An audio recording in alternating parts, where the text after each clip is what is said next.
அனைவருக்கும் வணக்கம். இன்றைக்கி பிள்ளையார் சதுர்த்தி பூஜை எப்படி செய்கிறதுன்னு பார்க்கலாம். முதல்ல மஞ்சளில் பிள்ளையார் பிடிச்சிக்கலாம். இந்த பிள்ளையார் மஞ்சளில் பிடிக்கலாம், பசும் சாணத்தில் பிடிக்கலாம், இல்லைன்னா மண்ணிலையும் இந்த பிள்ளையார் பிடிக்கலாம்.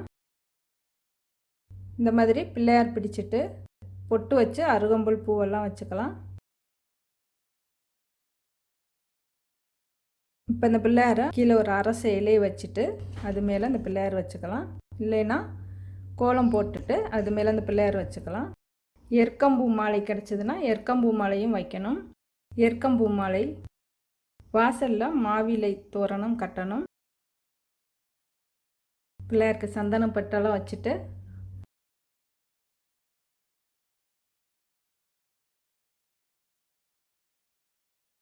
வெத்தலை பாக்கு இந்த மாதிரி காளாஞ்சிக்குள்ளே வைக்கணும்.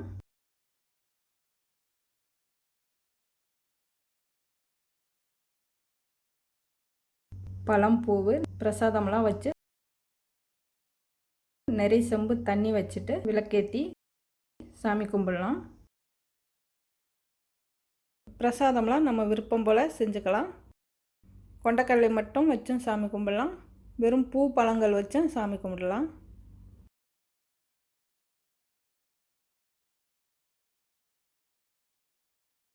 இப்போ சாமி கும்பிடலாம். பூஜை முடிஞ்சதும் இந்த தண்ணியை ஏதாவது ஒரு செடியில் ஊற்றணும். மஞ்சள் சாணத்தில் பிடித்த பிள்ளையாரையும் 3 நாள் இல்லைன்னா 5 நாள் சென்று எடுத்து செடி தூரில் சேர்த்துடலாம். நன்றி, வணக்கம்.